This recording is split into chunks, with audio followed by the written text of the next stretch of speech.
Good morning అందరికీ. మనం నిత్యం ఉపయోగించే అనేక వస్తువులు రబ్బర్తో తయారు చేసినవే.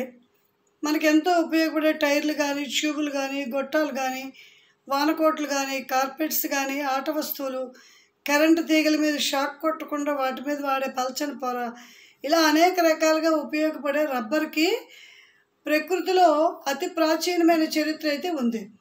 దీని గురించి కొంత మనం ఇప్పుడు తెలుసుకుందాం.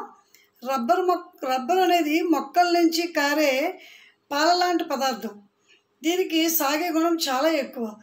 అంటే దీని అసలు పొడవు కన్నా ఇది 8 రెట్ల వరకు సాగుతుందన్నమాట. చెట్ల నుంచి కారే లేటెక్స్ అనే తెల్లని ద్రవాన్ని ఎండబెడితే రబ్బర్ అనేది వస్తుంది.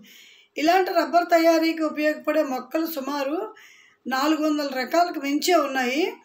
ఒక్కొక్క మొక్క ఒక్కొక్క రకమైనటువంటి రబ్బర్ని మనకి ఇస్తుంది. ఇందులో హెనియా బ్రెసిలెన్సిస్ అనే మొక్క అన్నిటికన్నా ఎక్కువగా మనకు రబ్బర్ని దాని నుంచే మనకు ఎక్కువగా లభిస్తుంది. ఇది దాదాపు 35 మీటర్ల ఎత్తు వరకు పెరుగుతుంది అన్నమాట.